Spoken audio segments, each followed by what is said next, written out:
بسم اللہ الرحمن الرحیم الحمد للہ رب العالمین الرحمن الرحیم مالک یوم الدین ایاک نعبد و ایاک نستعین اهدنا الصراط المستقيم صراط الذين أنعمت عليهم غير المغضوب عليهم ولا الضالين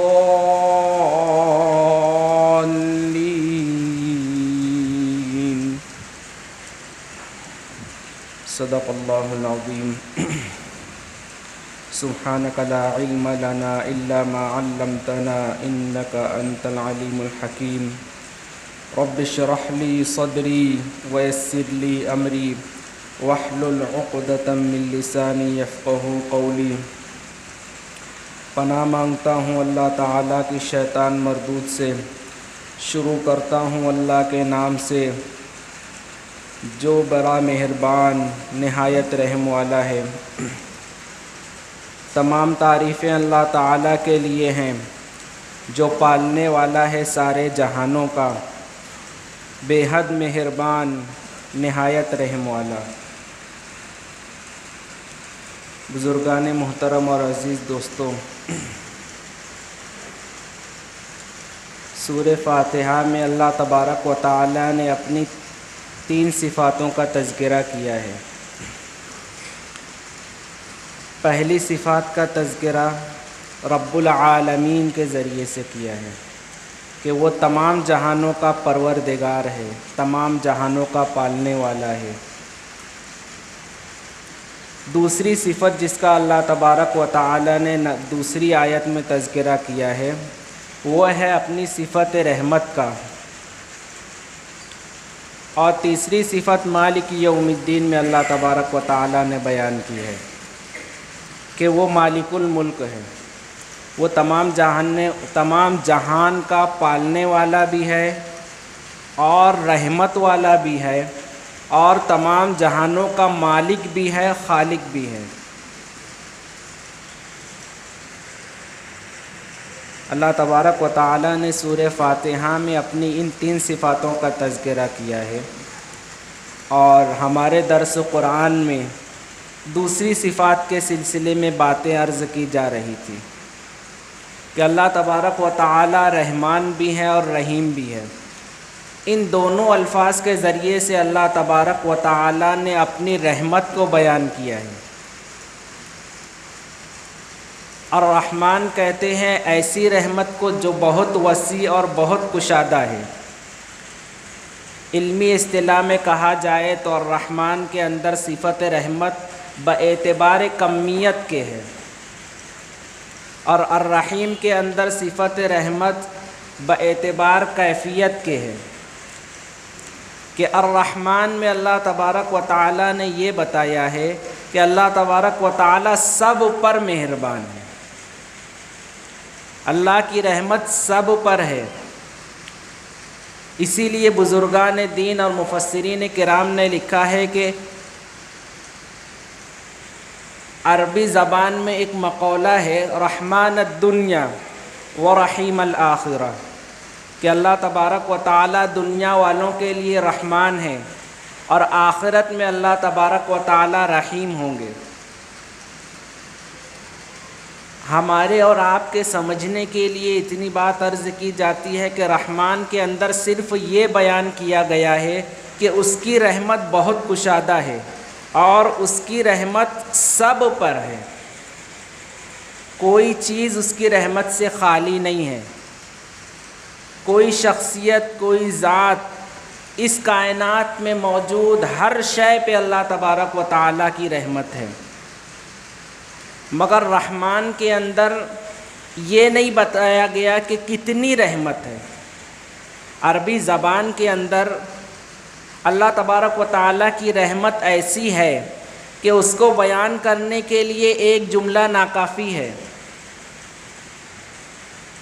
اور کوئی زبان کے اندر ایسا کوئی جملہ نہیں ہے جو اللہ تبارک و تعالیٰ کی رحمت کو پوری طریقے سے بیان کر دے۔ تو الرحمن کے ذریعے سے یہ بیان کیا گیا کہ اللہ کی رحمت ہر شے پر ہے، اس کائنات میں، چاہے وہ جمادات ہوں، حیوانات ہوں، اس کائنات کی کوئی بھی شے ہو، حیوانات میں چاہے زمینی حیوانات ہو، سمندر میں رہنے والے ہوں، انسانوں پر بھی ہے، چاہے وہ مسلمان ہو یا اللہ تبارک و تعالیٰ کو نہ ماننے والے ہوں۔ مسلمانوں میں چاہے وہ اللہ تبارک و تعالیٰ کے فرما بردار بندے ہوں یا اللہ تبارک و تعالیٰ کے نافرمان بندے ہوں، کافروں میں چاہے وہ اللہ تبارک و تعالیٰ کی نافرمانی کے ساتھ ساتھ اللہ تبارک و تعالیٰ کی اہانت اور توہین بھی کرتے ہوں، نعوذ باللہ۔ اللہ کی رحمت سب پر ہے بلا تفریق، ہر شے پر اللہ تبارک و تعالیٰ کی رحمت ہے۔ یہ تو الرحمن کے اندر کا بیان ہے کہ اللہ تبارک و تعالیٰ کی رحمت صفت رحمان کے ذریعے سے جو بیان کی گئی ہے وہ اس دنیا کے لیے ہے، اور الرحیم کے اندر جو بیان کیا گیا ہے وہ یہ ہے کہ اللہ کی رحمت مکمل ہے۔ اللہ کی رحمت بہت کشادہ ہونے کے ساتھ ساتھ بہت گہرائی والی بھی ہے۔ علماء کرام اس کی مثال بیان کرتے ہیں کہ کوئی شخص کے متعلق آتا ہے، یہ بہت سخی ہے، ہر ایک کے اوپر رحم کرتا ہے، یعنی اس کے پاس کوئی بھی مانگنے جائے، کوئی درخواست لے کے جائے تو وہ اسے ضرور دیتا ہے۔ اب اس سے صرف نظر کہ وہ اسے 1 روپیہ دیتا ہے یا 100 روپیہ دیتا ہے، وہ ہر جانے والے کو کچھ نہ کچھ دیتا ہے، کسی کو محروم نہیں کرتا۔ یہ ہے الرحمن۔ اور الرحیم یہ ہے کہ اس کے پاس جانے والے کو وہ مکمل دیتا ہے، یعنی تھوڑا بہت نہیں بلکہ پورا دیتا ہے۔ اور پورے سے مراد یہ ہے کہ آدمی اپنی جس ضرورت کو لے کر جائے اس ضرورت کو وہ اس طرح سے پوری کر دیتا ہے کہ اسے اب زندگی میں دوبارہ اپنی اس ضرورت کے لیے کسی کے پاس جانے کی ضرورت نہیں ہے۔ یہ ہے الرحیم۔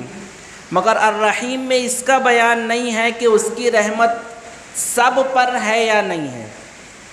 الرحیم کے اندر صرف صفت رحمت کی گہرائی کو بیان کیا گیا ہے، اس کی جامعیت، کاملیت، مکملیت کو بیان کیا گیا ہے، اور الرحمن کے اندر اس کی وسعت کو، اس کی کشادگی کو بیان کیا گیا ہے۔ اس لیے یہ دونوں صفت ساتھ میں بیان کی گئی ہے، کیونکہ اللہ تبارک و تعالیٰ کی رحمت کو پوری طریقے سے بیان کرنا مقصود تھا، انسانوں کو سمجھانا مقصود تھا کہ اللہ کی رحمت سب پر ہے، اور سب پر ہے تو اس کا یہ مطلب نہیں ہے کہ سب کو تھوڑی ہے، بلکہ اللہ تبارک و تعالیٰ کی رحمت رحیم بھی ہے کہ کامل و مکمل رحمت ہے۔ اسی لیے بیان کیا گیا ہے کہ اللہ تبارک و تعالیٰ اس دنیا میں، اس کائنات کے لیے اللہ تبارک و تعالیٰ صفت رحمان کے ساتھ ہے، کہ اللہ تبارک و تعالیٰ نے اس کائنات میں ہر ایک کے ساتھ رحمت کا معاملہ کیا، مگر پوری رحمت کا معاملہ نہیں کیا ہے۔ اللہ تبارک و تعالیٰ نے 3 جہان بنائے ہیں۔ ویسے تو بہت سارے جہان ہیں، مگر جو بات یہاں بیان کرنی ہے کہ اللہ تبارک و تعالیٰ کی صفت رحمت سے متعلق، کہ اللہ تبارک و تعالیٰ کے 3 جہان ہیں۔ ایک جہان جنت ہے جو اللہ تبارک و تعالیٰ کی رحمت کا مظہر ہے، اللہ تبارک و تعالیٰ کی رضا کا مظہر ہے، وہاں صرف رحمت ہی رحمت ہوگی، اور رحمت بھی مکمل ہوگی۔ جیسے اس دنیا میں آدمی کوئی چیز کرتا ہے، اگر اسے آج کوئی چیز کی خوشی ملی ہے تو اسے یہ دھڑکا بھی لگا رہتا ہے کہ کہیں کل یہ چیز میرے پاس سے چلی نہ جائے۔ آج اگر آدمی بھرپور جوان اور طاقتور بھی ہے مگر ایک لمحے کے لیے اس کے ذہن میں یہ بھی آتا ہے کہ کل کو یہ سب چیزیں مجھ سے چھن جائے گی، میں کمزور ہو جاؤں گا اور میں بوڑھا ہو جاؤں گا، تو اس جوان ہونے کی، اس طاقتور ہونے کی چیز سے انسان پوری طریقے سے خوش نہیں ہو پاتا، کیونکہ اسے معلوم ہے یہ چیز ایک دن جانی ہے۔ آدمی کھانا کھاتا ہے تو اسے یہ بھی اندیشہ رہتا ہے کہ یہ ختم نہ ہو جائے۔ کھانا کھاتا ہے، بہت بہترین غذا کھا رہا ہے، اس کی پسندیدہ غذا ہے، مگر دل میں یہ بھی دھڑکا ہے کہ یہ ختم ہو جائے گی۔ یہ بھی ہے کہ کل یا شام کو میں اس طرح کا کھانا کھا سکوں گا یا نہیں کھا سکوں گا، اور پیٹ بھر کے بالکل آدمی سیر یاب ہو کے بھی نہیں کھاتا، کیونکہ یہ بھی دھڑکا ہوتا ہے کہ میں نے اگر زیادہ کھا لیا تو میرے لیے زیادہ کھانا مصیبت بن جائے گا۔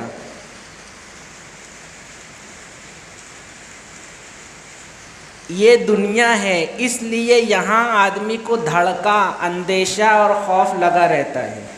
یہاں کسی چیز سے بھی کامل خوشی نہیں ملتی۔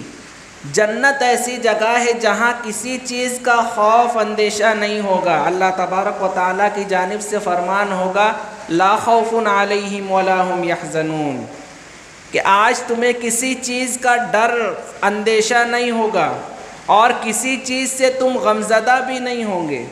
آدمی دنیا میں چیزوں کے جانے سے ڈرتا بھی رہتا ہے اور چلے جانے پر غمگین بھی ہوتا ہے۔ اللہ تبارک و تعالیٰ نے کہا نہ کوئی چیز جائے گی نہ ختم ہوگی، اس لیے تمہیں اس کے ختم ہونے کا اندیشہ بھی نہیں ہوگا، اور ختم ہو جانے پر آدمی جو غمگین ہو جاتا ہے تو وہ غم بھی نہیں ملے گا۔ یہ ہے جنت، جہاں اللہ تبارک و تعالیٰ کی صفت رحمت ہوگی، الرحیم والی صفت ہوگی۔ اس کائنات میں اللہ تبارک و تعالیٰ صفت رحمان کے ساتھ، اور آخرت میں جنت میں صفت رحیم کے ساتھ ہوں گے۔ دوسرا جہان جو اللہ تبارک و تعالیٰ نے بنایا ہے، جو اللہ کی ناراضگی اور غضب کا مظہر ہے، یعنی وہ اللہ تبارک و تعالیٰ کی ناراضگی کو بتاتا ہے، اللہ تبارک و تعالیٰ کے غصے کو بتاتا ہے، وہ ہے دوزخ۔ اللہ تبارک و تعالیٰ ہر مسلمان کی حفاظت فرمائے کہ وہ جگہ صرف تکلیف ہی تکلیف کی ہوگی، وہاں کوئی قسم کی راحت نہیں ہوگی، وہاں صرف صدمہ اور تکلیف ہی ہوگی۔ وہ اللہ تبارک و تعالیٰ کی غضب کی علامت ہے۔ اور تیسرا جہان یہ دنیا ہے، یہاں اللہ تبارک و تعالیٰ کی رحمت بھی ہے اور اللہ کا غضب بھی ہے، یہاں دونوں چیزیں ہیں۔ جو صفت رحمان میں ہے کہ اللہ تبارک و تعالیٰ نے رحم تو کیا ہے، مگر کسی کو مکمل چیز نہیں عطا کی۔ ہر انسان کے ساتھ راحت، آسانی، خوشی ہے تو اس کے ساتھ دکھ اور تکلیف بھی ہے۔ مکمل طور پر بے فکری کسی کو نہیں ہے، کتنا ہی بڑا مالدار امیر شخص کیوں نہ ہو، ملک کا بادشاہ کیوں نہ ہو، جسے دنیاوی اعتبار سے ہر چیز کی سہولت میسر ہے، آپ اگر اس سے بھی پوچھیں گے تو اسے بھی دکھ اور تکلیف رہتی ہے۔ عبد الملک ابن مروان ہمارے خلفاء میں سے خلیفہ گزرے ہیں، ان کے متعلق آتا ہے کہ وہ مدینے کے سب سے بڑے عالم تھے اپنے وقت کے۔ جب ان کا مرض وفات آیا تو وہ اس پوری اسلامی سلطنت کے حکمران تھے، پوری سلطنت اسلامیہ پہ ان کی بادشاہت تھی، اور ایسی بادشاہت تھی کہ لوگوں نے انہیں ابو الملک کہا ہے، کہ یہ دنیا کے پہلے آدمی تھے جن کے ہر بیٹے نے اس دنیا پر راج کیا ہے، ہر دو بیٹے کو دنیا کی حکمرانی ملی تھی۔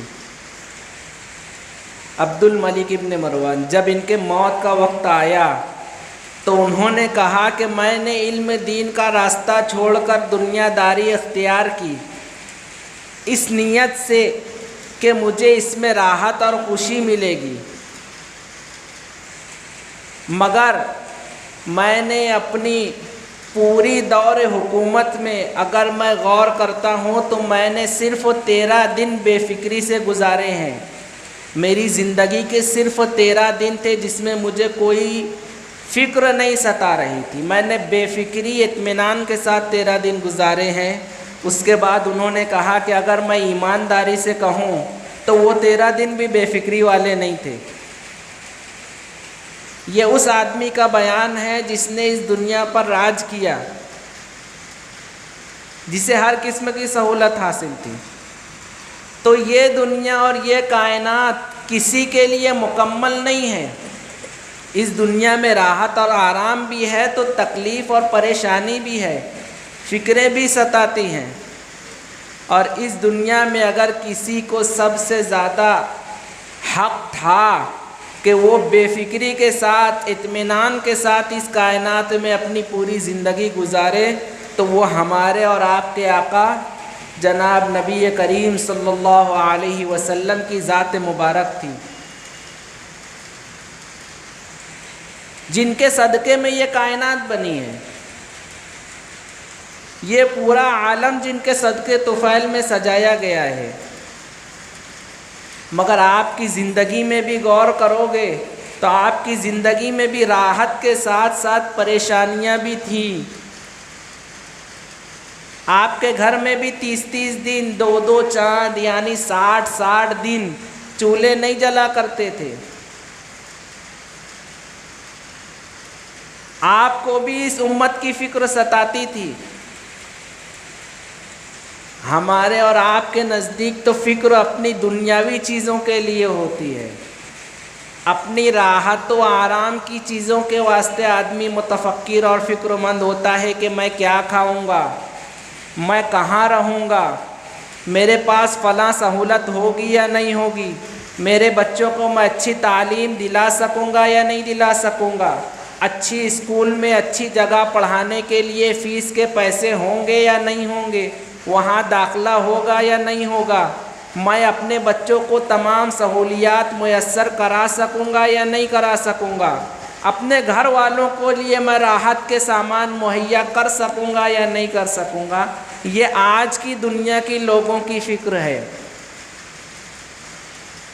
اور نبی کریم صلی اللہ علیہ وسلم کو اس دنیا کی فکر نہیں تھی، اور ایمان والوں کو بھی اس دنیا کی فکر نہیں ہونی چاہیے۔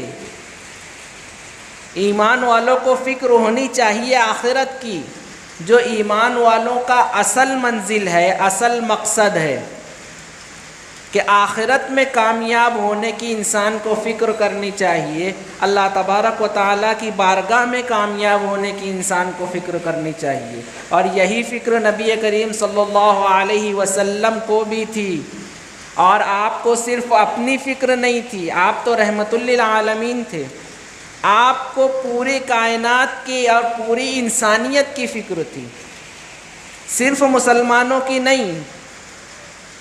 جو لوگ ایمان نہیں قبول کیے ہیں ان کی بھی آپ کو فکر تھی، اور ان کی زیادہ فکر تھی کہ کس طرح سے وہ آگ سے بچ کر، اللہ کے عذاب سے بچ کر اللہ تبارک و تعالیٰ کی رحمت اور جنت کی طرف اور ایمان کے اندر داخل ہو جائیں، ایمان لے آئیں تاکہ اللہ کی غضب سے، اللہ کے غصے سے، اللہ کے عذاب سے بچ جائیں۔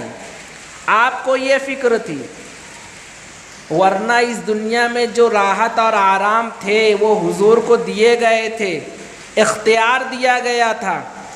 آپ کو کہا گیا تھا کہ آپ اگر چاہیں تو احد پہاڑ جو 3 کلومیٹر چوڑا اور 7 کلومیٹر لمبا ہے،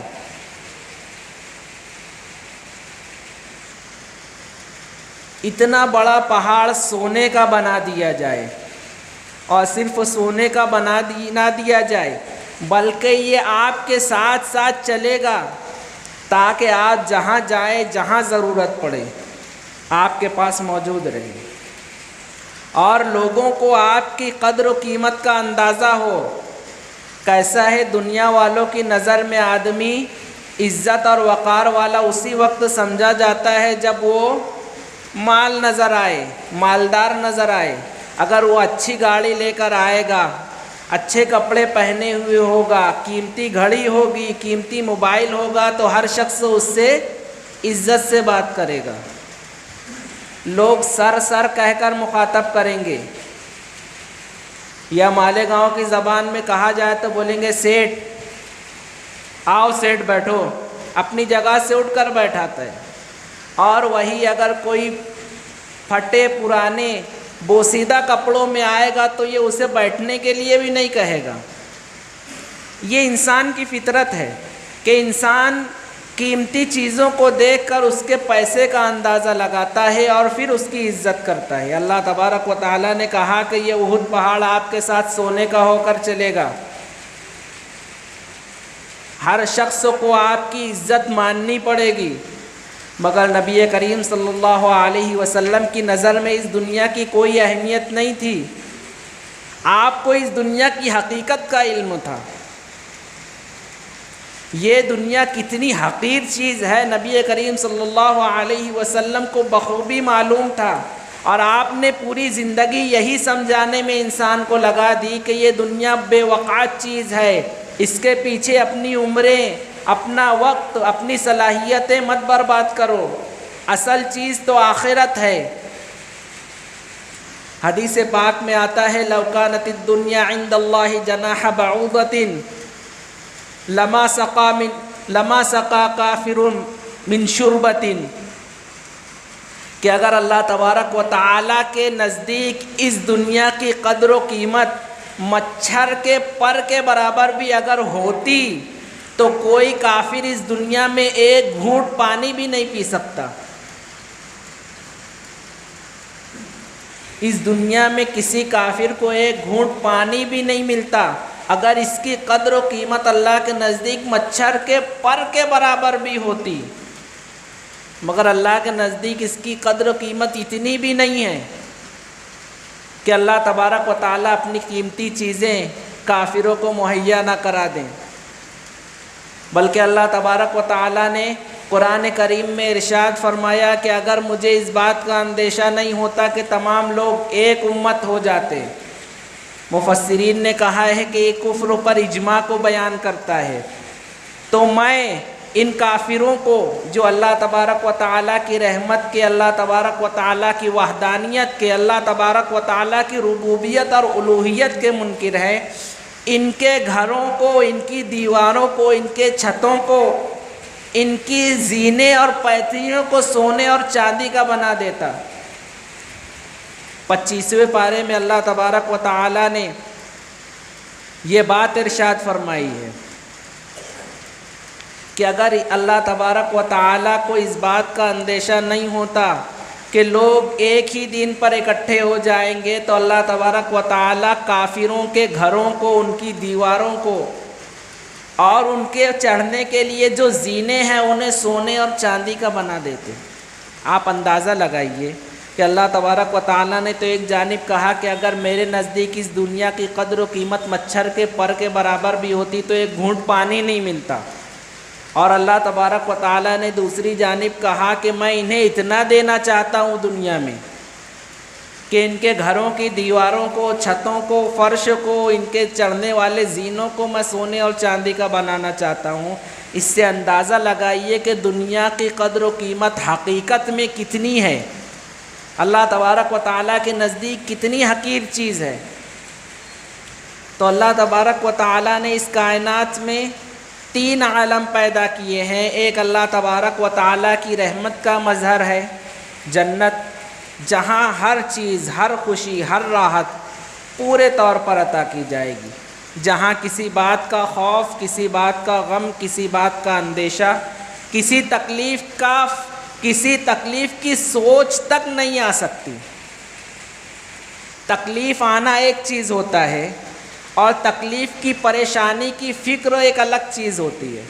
آدمی ابھی فی الحال اس کے گھر کھانا ہے، ابھی تکلیف نہیں آئی ہے، مگر اس کو فکر لاحق ہو گئی کہ کل کا کھانے کا کیا ہوگا، حالانکہ ابھی اس کے گھر کھانا ختم نہیں ہوا، تکلیف نہیں آئی، مگر اسے فکر ہو گئی آگے کی۔ آخرت میں فکر بھی نہیں ہوگی، جنت میں آدمی کو آگے کی فکر بھی نہیں ہوگی، اللہ تبارک و تعالیٰ اسے بھی ختم فرما دیں گے۔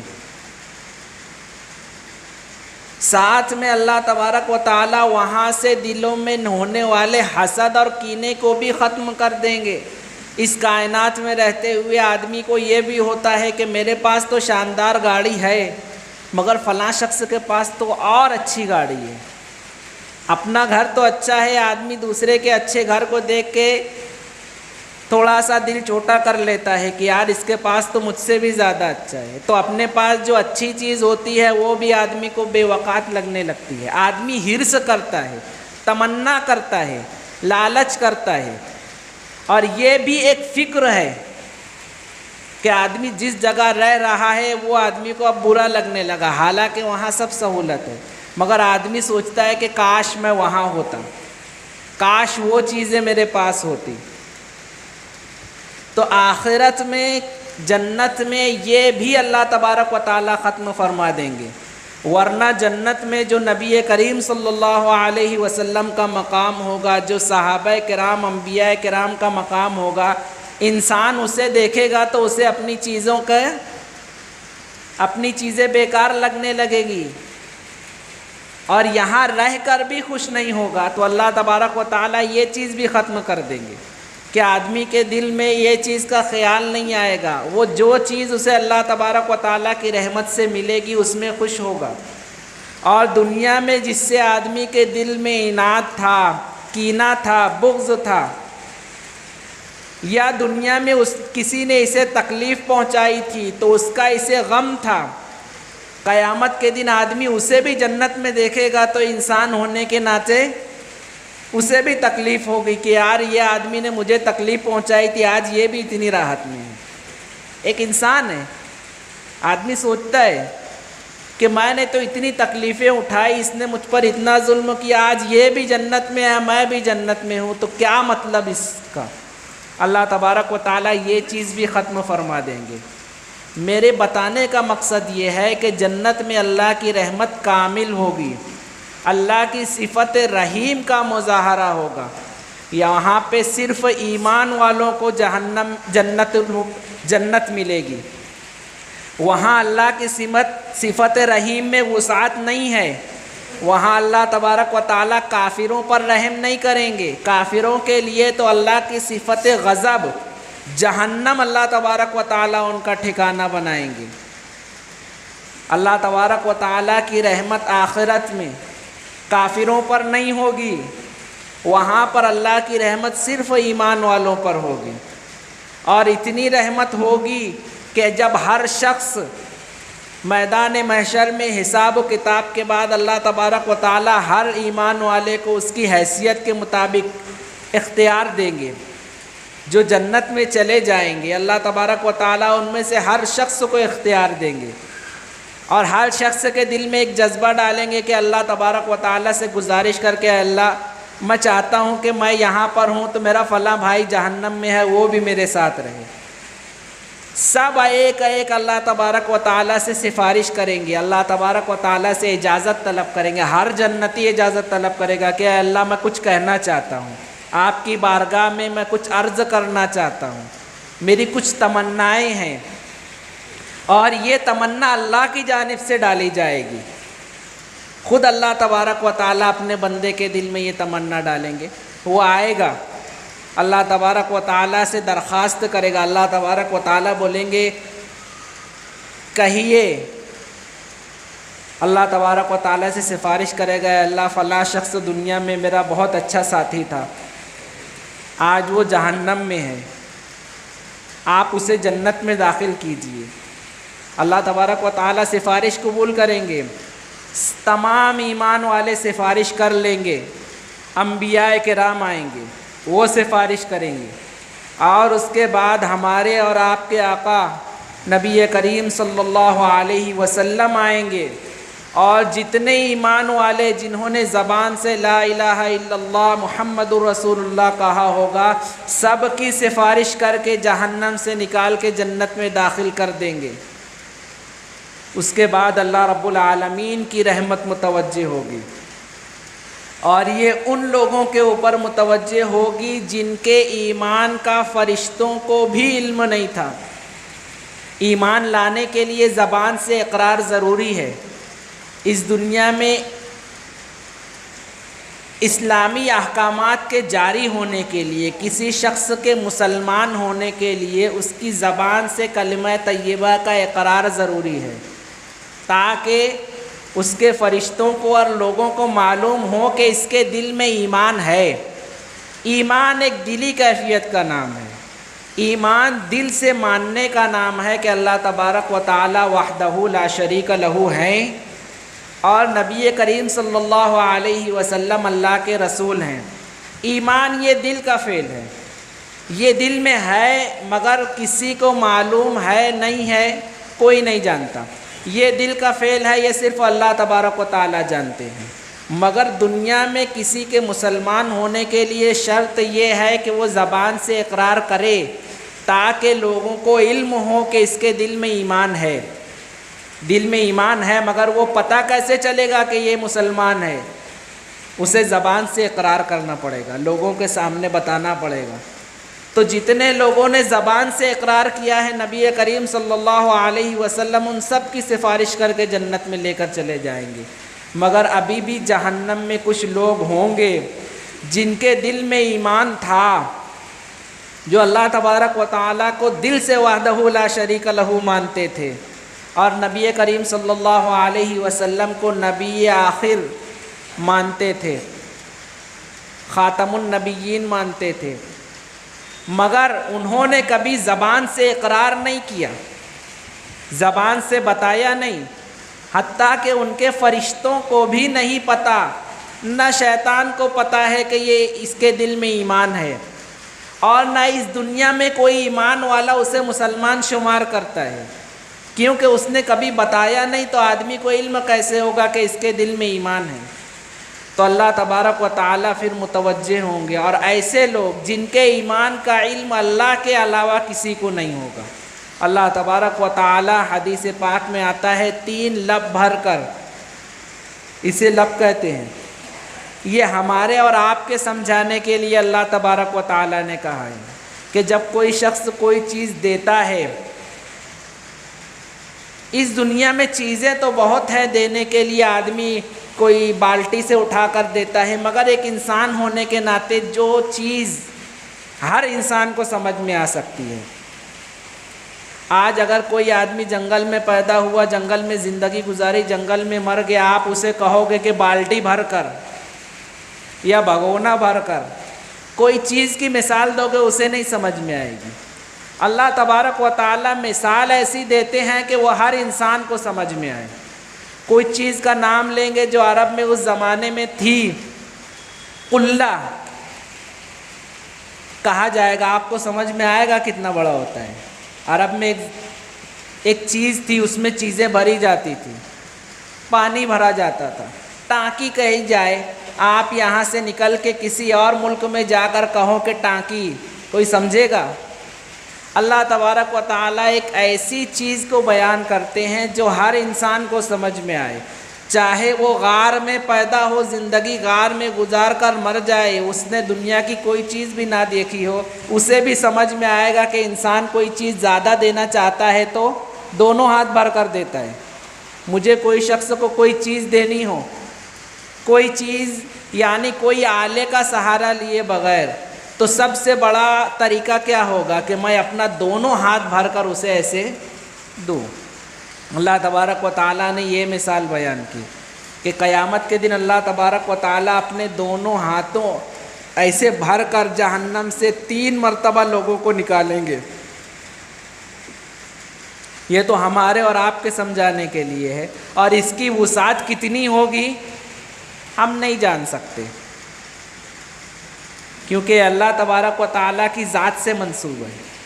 یہ تو اللہ تبارک و تعالیٰ نے ہماری ناقص سمجھ کے اعتبار سے اس دنیا میں مثال دی، ورنہ اللہ تبارک و تعالیٰ نے جو مثالیں دی ہے اپنی رحمت کی وہ اس دنیا میں نہیں سمجھی جا سکتی۔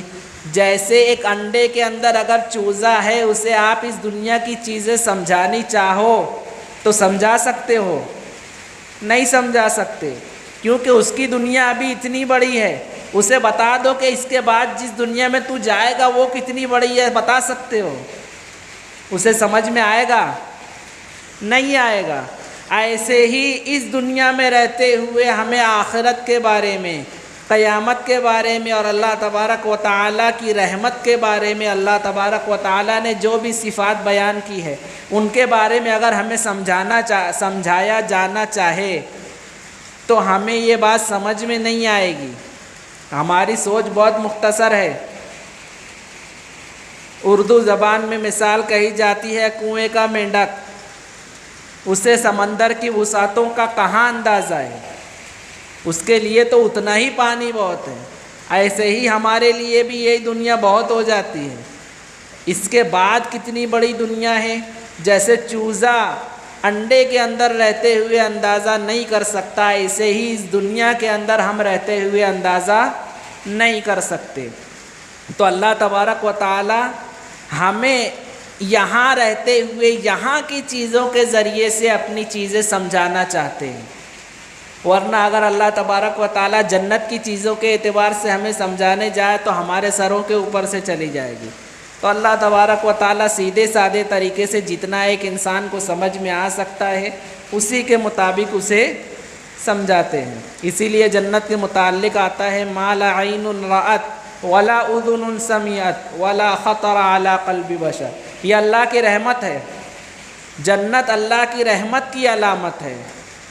اور کیسی ہوگی؟ کسی آنکھ نے نہیں دیکھا، کسی کان نے نہیں سنا، اور کسی انسان کے دل پر اس کا خیال تک نہیں گزرا، یعنی کوئی انسان اس کا تصور بھی نہیں کر سکتا. یہ اللہ کی رحمت کی علامت ہوگی. علامت کہتے ہیں نشانی کو، اور نشانی جو ہوتی ہے وہ چھوٹی ہوتی ہے. رحمت کے مقابلے میں علامت تو چھوٹی ہی ہے. یہ صرف اس کا ایک نمونہ ہے، ورنہ اللہ کی رحمت کتنی بڑی ہے اس کا ہم اور آپ اندازہ نہیں لگا سکتے. تو اللہ کی صفت رحمت قیامت کے دن مسلمانوں کے لیے ہوگی صفت رحیم کے ذریعے سے، کہ وہاں اللہ تبارک و تعالیٰ ان لوگوں کو بھی جہنم سے نکالیں گے جن کے ایمان کا اللہ کے علاوہ کوئی گواہ نہیں ہے، مگر اللہ وہاں ایمان والوں پر رحیم ہے. یعنی اللہ صفت رحیم کے ساتھ ہے جو سب پر نہیں ہوگی، صرف ایمان والوں پر ہوگی، اور پوری ہوگی، مکمل ہوگی، جس میں کوئی فکر نہیں ہوگی، کوئی پریشانی، کوئی تکلیف نہیں ہوگی. اللہ کی صفت ایسی رحمت کے ساتھ ہوگی. تو اللہ تبارک و تعالی جہنم سے انہیں بھی نکالیں گے، کیونکہ وہ بھی اللہ تبارک و تعالی کو دل سے مانتے تھے. چاہے انہوں نے زبان سے اقرار نہیں کیا، دنیا والوں کو علم نہیں ہے، اللہ کی کسی مخلوق کو علم نہیں ہے، اللہ کے فرشتوں کو علم نہیں ہے، اس کا علم صرف اللہ کو ہے. اللہ تبارک و تعالیٰ اپنی صفت رحمت سے جو مسلمانوں پر ہوگی، ایمان والوں پر ہوگی قیامت کے دن، انہیں بھی نکالیں گے. یہ اللہ کی صفت رحیم ہے جو کامل و مکمل ہے، اور ہر ایک کو، ایمان والے کو جنت میں پوری نعمتیں ملے گی. ایسی نعمت جس کے ساتھ کوئی فکر نہیں ہوگی، اس کے ختم ہونے کا اندیشہ نہیں ہوگا. اور دنیا میں اللہ تبارک و تعالی صفت رحمان کے ساتھ ہے.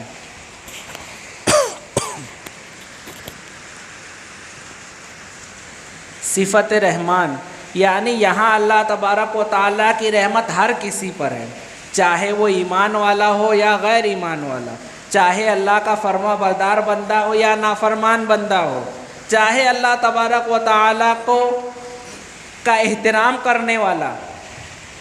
یعنی بعض لوگ وہ ہوتے ہیں جو ایمان نہیں لاتے مگر وہ اوپر والے کا احترام کرتے ہیں، اور بعض وہ ہوتے ہیں جو اوپر والے کو برا بھلا کہتے ہیں، تکلیف پہنچتی ہے تو. اور بعض وہ ہیں جو مانتے ہی نہیں ہیں. چاہے اس کائنات میں کوئی بھی چیز ہو، اللہ تبارک و تعالیٰ کسی کو اپنی رحمت سے محروم نہیں کرتے. اللہ تبارک و تعالیٰ اپنے نافرمانوں کو بھی اس دنیا میں کھانا کھلاتے ہیں، انہیں بھی پانی پلاتے ہیں، دنیا کی تمام نعمتیں انہیں بھی دیتے ہیں، دولتیں انہیں بھی دیتے ہیں. ہر راحت انہیں بھی عطا کی جاتی ہے۔ تو اس دنیا میں اللہ تبارک و تعالیٰ صفت رحمان کے ساتھ ہیں، اور آخرت میں اللہ تبارک و تعالیٰ صفت رحیم کے ساتھ ہوں گے، اور صفت رحیم صرف ایمان والوں کے ساتھ خاص ہوگی۔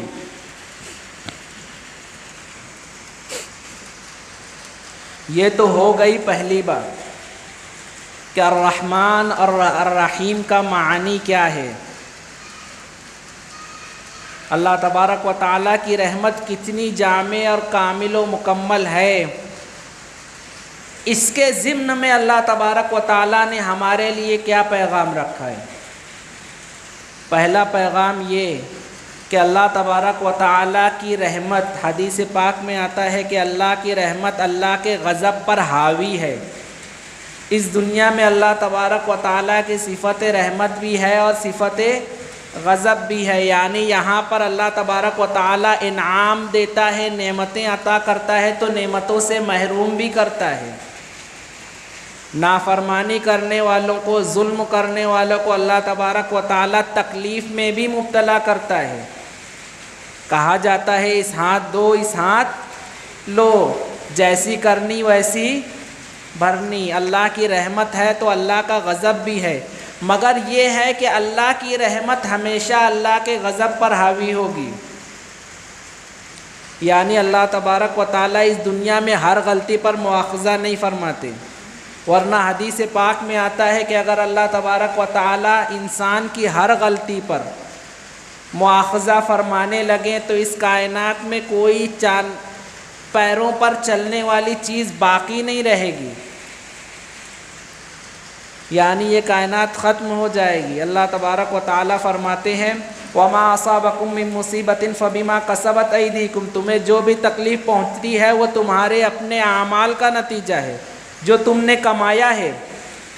فَبِمَا كَسَبَتْ أَيْدِيكُمْ، آگے اللہ تبارک و تعالیٰ نے کہا وَيَعْفُو عَن كَثِيرٍ، اور بے شمار تمہاری غلطیاں ایسی ہیں جنہیں ہم معاف کر دیتے ہیں، جنہیں ہم بے شمار غلطیاں ایسی ہیں جنہیں ہم معاف فرما دیتے ہیں۔ بہت کم غلطیوں پر اللہ تبارک و تعالیٰ کی پکڑ اور غضب آتا ہے، تو اللہ تبارک و تعالیٰ کا غضب اس دنیا میں ہے، رحمت ہے، مگر رحمت بہت حاوی ہے غضب پر۔ جب اللہ کی رحمت غضب پر حاوی ہے تو ہمارے لیے پیغام یہ ہے کہ ہم سے غلطی ہو جائے تو اللہ کی رحمت کی جانب متوجہ ہوں۔ حدیث میں آتا ہے اگر انسان اللہ کی طرف ایک بالشت چلتا ہے تو اللہ کی رحمت ایک ہاتھ اس کی جانب آتی ہے، اگر وہ اللہ کی رحمت کی طرف چل کر جاتا ہے تو اللہ کی رحمت اس کی طرف دوڑ کر آتی ہے۔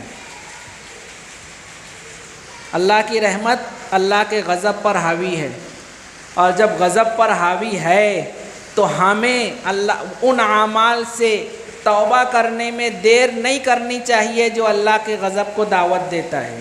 ہمیں اللہ کی رحمت کا امیدوار ہر حال میں رہنا چاہیے، ہم کتنے ہی گناہ گار کیوں نہ ہو، ہمارے گناہ کتنے ہی زیادہ کیوں نہ ہو، ہمیں اللہ کی رحمت سے مایوسی اور نا امیدی نہیں ہونی چاہیے، بلکہ اللہ کی رحمت کا ہر وقت امیدوار رہنا چاہیے۔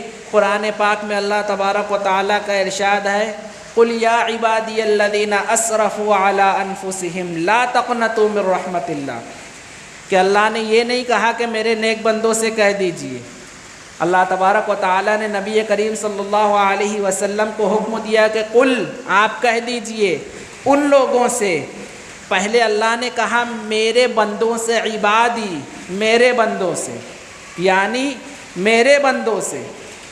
آدمی یہ اس وقت کہتا ہے جب کوئی چیز سے اسے لگاؤ ہو کہ یہ چیز میری ہے، فلاں شخص میرا بھائی ہے، وہ تو میرا ہے۔ میرا ہے سے مراد یہ ہوتا ہے کہ مجھے اس سے بہت لگاؤ ہے۔ آگے اللہ تبارک و تعالیٰ نے کہا آپ کہہ دیجئے میرے ان بندوں سے، میرے بندوں سے جنہوں نے اپنے آپ پر ظلم کیا ہے، اسرفوا علی انفسہم، جنہوں نے اپنی جانوں پر ظلم کیا، انہیں کہیے، میرے نیک بندوں سے مت کہیے، بلکہ ان سے کہیے میرے گنہگار بندوں سے جنہوں نے گناہ کر کے اپنے آپ کا نقصان کر لیا ہے، میری نافرمانی کر کے وہ اپنے آپ کا خسارہ، اپنے آپ کا نقصان کر رہے ہیں، کہ لا تقنطوا من رحمت اللہ، کہ اللہ کی رحمت سے مایوس مت ہونا۔ میرے ان بندوں سے کہہ دیجئے جنہوں نے گناہ کیے ہیں، کوتاہیاں کی ہیں، کہ اللہ کی رحمت سے مایوس مت ہونا۔ ان اللہ یغفر الذنوب جميعا، اللہ تبارک و تعالی تمام کے تمام گناہوں کو معاف فرما دیں گے۔ یعنی اللہ تبارک و تعالی کی رحمت سے مایوس نہ ہو، چاہے تمہارے گناہ کتنے بھی ہوں۔ کیوں؟ اللہ تبارک و تعالی تمہارے تمام کے تمام گناہوں کو معاف فرما دیں گے۔ جب اللہ کی رحمت ایسی ہے تو ہمارے لیے پیغام ہے کہ ہمیں اللہ تبارک و تعالی کی رحمت مانگنے میں دیر نہیں کرنی چاہیے۔ یہ دنیا میں انسان ہوتے ہیں کہ اگر اس سے غلطی ہو گئی تو اسے اسکول میں اس نے کوئی رول توڑا، گھر میں اس نے کوئی رول توڑا، والدین کی نافرمانی کی تو وہ ڈرتا ہے ان کے سامنے جاتے ہوئے، اسکول میں رول توڑا اپنے استاذ کے سامنے جاتے ہوئے ڈرتا ہے۔ اللہ تبارک و تعالیٰ نے کہا تم نے میری نافرمانی کی مگر میرے سامنے آتے ہوئے ڈرنا مت، میری رحمت بہت وسیع ہے، میں تمہارے سب کے سب گناہ معاف کر دوں گا۔ انہ هو الغفور الرحیم، اور یاد رکھو اللہ تبارک و تعالیٰ غفور بے حد معاف کرنے والا اور رحیم پوری کامل و مکمل رحمت والا ہے۔ تو ہمیں چاہے کتنے بھی گناہ ہو جائے اللہ کی جانب رجوع کرنے میں جھجک نہیں ہونی چاہیے، دیر نہیں کرنی چاہیے، اللہ تبارک و تعالیٰ کی رحمت کی جانب فوراً متوجہ ہوں۔ ابھی غلطی ہوئی ہے فوراً اللہ تبارک و تعالیٰ کی جانب متوجہ ہو، توبہ کر لو، جیسے ہی موقع ملے اللہ کی جانب متوجہ ہو توبہ کر لو۔ یہ زندگی کا بھروسہ نہیں ہے کہ آدمی سوچے کہ میں نے گناہ کر لیا، اب مسجد میں نماز پڑھوں گا تو دعا کر کے توبہ کروں گا۔ آدمی نے گلی چلتے ہوئے بد نظری کر لی، آدمی نے کسی کو ستایا، کسی کی غیبت کر لی، جیسے ہی خیال آئے کہ میں نے گناہ کیا ہے ویسے ہی اللہ کی بارگاہ کی جانب متوجہ ہوں اور اللہ تبارک و تعالیٰ کی بارگاہ میں توبہ کریں، دیر نہ کریں۔ زندگی میں کب کس کا بلاوا آ جائے ہم میں سے کوئی نہیں جانتا۔ یہ تو پہلا سبق۔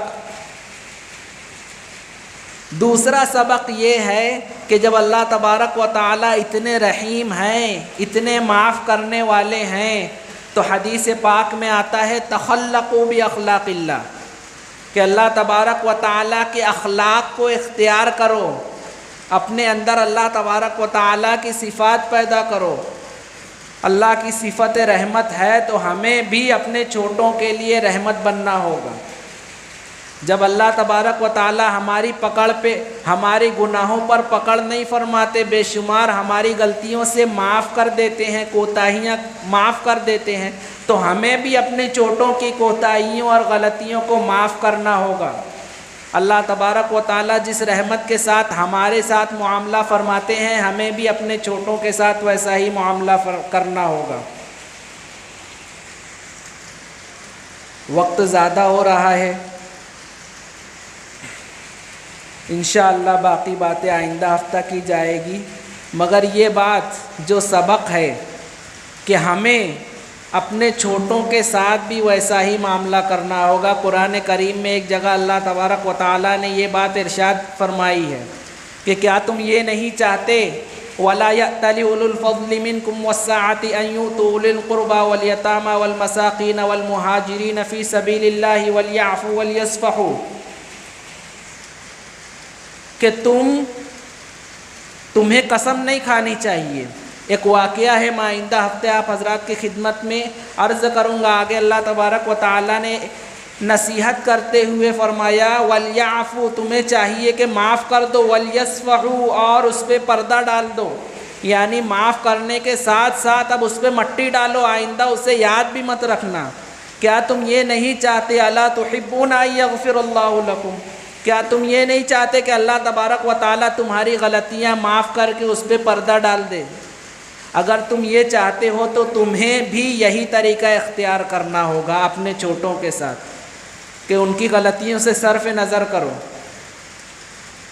ان کی غلطیوں کو معاف کرو، انہیں نصیحت کرو، انہیں سزا مت دو۔ یہ ہے ہمارے لیے جب اللہ تبارک و تعالی کا فرمان ہے کہ تم یہ اگر چاہتے ہو کہ اللہ تمہارے ساتھ رحم کا معاملہ کرے تو تم بھی اپنے چھوٹوں کے ساتھ رحم کا معاملہ کرو۔ وآخر دعوانا ان الحمد للہ رب العالمین۔